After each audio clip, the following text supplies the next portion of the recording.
Rockstar Games is a huge company that doesn't really need money. It doesn't stop them from wanting it though. Hi folks, it's Falcon, and today on gameranx, the biggest Rockstar cash grabs. At number 5 is the Bounty Hunter update for Red Dead Redemption 2. Now, what Rockstar accomplished with RDR2 is really impressive. The world's incredibly detailed, it's constructed with a remarkable level of care, and there's no denying that the game can be absolutely breathtaking at times. Sadly, while the single-player component has most people singing its praises, the multiplayer portion called Red Dead Online has left a lot of players cold. Right from the start, it frustrated players when they perceived it to be a kind of overpriced and underpaying economy that encouraged players to purchase microtransactions to be able to keep up with the grind. And whether you agree or disagree with that assessment, it's fine, but there's no denying a lot of people felt that way. Rockstar eventually did adjust the economy of the game after the critical fan feedback, but for a lot of players it still wasn't enough of an improvement. And though a lot of people kept playing, they weren't exactly happy with how grind-based a lot of the game's systems were. Enter the Bounty Hunter update.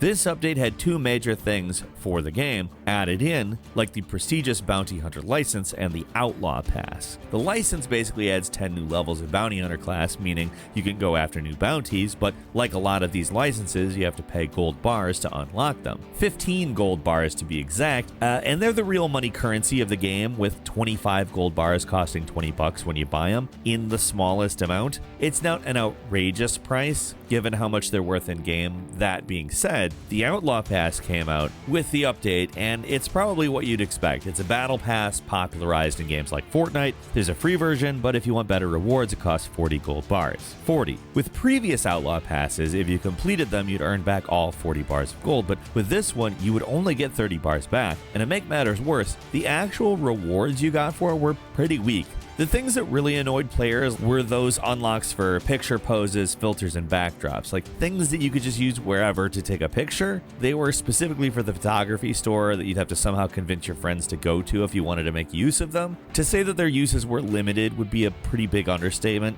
Like, you didn't even unlock an outfit for buying the pass this time, unlike previous Outlaw Passes. So yeah, it was a really underwhelming update, but to make things worse, Rockstar made it so the daily challenges now gave people less gold. It's right there in the patch notes. They just literally cut daily gold rewards by half. Compared to Grand Theft Auto Online's massive success, Red Dead Online seems to kind of be struggling, and a big part of that is because Rockstar doesn't really know how to adapt GTA Online's model to the less bombastic world of Red Dead. Pretty much any time we hear about RDO, it seems to be about players being bored, angry, or just frustrated, and with things like the Bounty Hunter update, we can easily understand why. At number 4 is players literally getting money taken out of their bank accounts by Rockstar from GTA Online. Now, this is a wild one. While digging through this massive article about the economy of GTA Online from TechRaptor, we found this pretty surprising little tidbit buried in the section about hackers. Apparently, in an effort to stem the tide of hacking, using exploits to get millions of GTA bucks, that type of stuff, Rockstar has been aggressively correcting players' in-game's bank accounts, sometimes taking multiple millions of dollars of currency from seemingly legitimate players, like literally just grabbing cash. Now, the big issue from all of this stems from how the GTA Online in-game economy works. For most games, you've got two separate currencies at minimum: a currency you earn normally by playing the game, and a real money currency that can be earned a few ways in the game, but mostly acquired through spending real money and converting it to that currency. That's how Red Dead works, for example. It's got normal cash and it's got gold bars, like I said. GTA Online doesn't work like that.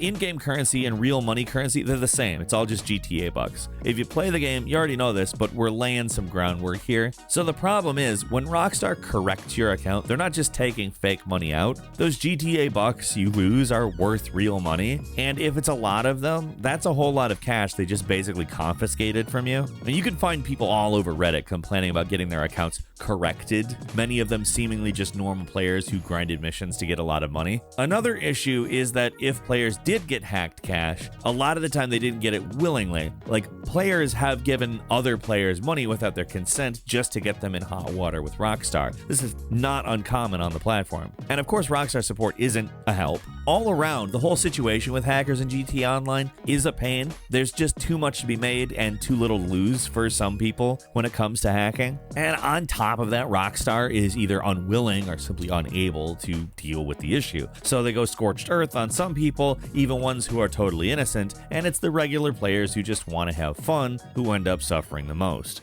At number 3 is that Rockstar actually published a game called Austin Powers Oh Behave. It's sometimes easy to forget that Rockstar isn't just a developer. Sometimes they're a publisher, and a lot of the time the stuff they publish turns out really well, like Max Payne for instance. But not everything. This is probably the most bizarre black spot on the company's record. Almost a year before making it big with the release of Grand Theft Auto 3, they put out this game called Austin Powers Oh Behave on the Game Boy Color. And the game is absolutely terrible. It is barely a game. When you start it up, it goes through this unnecessarily long sequence before opening up in this fake Windows-style computer menu. Of course, you have to put in a bunch of pointless information before the game actually starts, with only whatever you put in as your name actually mattering for anything. It's here that you realize it's not actually a game, though. There's a few menus where you can change the background screen for some reason. There's a sound test with these awful compressed voice samples from Austin Powers 1 and 2. There's a small selection of truly terrible minigames. One of them is, and I don't think I can possibly say this in a way that fully conveys the utter disappointment, but it's rock, paper, scissors. It's literally just rock, paper, scissors. The best game on here is this thing called Mojo Maze, which is just a shameless Pac-Man ripoff. Like, look at this little dude walking around. He barely even looks like Austin Powers. So on its own, that would be bad, but it actually gets worse. They made a second one, I guess trying to emulate the Pokemon model of releasing 2 games at once. There's Austin Powers Oh Behave and Austin Powers Welcome to My Underground Lair. They're practically identical, but just one has some Dr. Evil themed fake desktop stuff instead. The minigames are mostly the same, and they're equally terrible. The whole thing is just bad. They kind of feel like unfinished student products rather than actual games, and the fact Rockstar published them is, like I said, the most bizarre and strange black mark on the company. And number 2 is daily fees from GTA Online. We were going to talk about some of the most expensive stuff you can get in GTA Online, like a submarine or a particularly expensive plane. But regardless of your feelings on that stuff, you're at least getting something for the money you put in.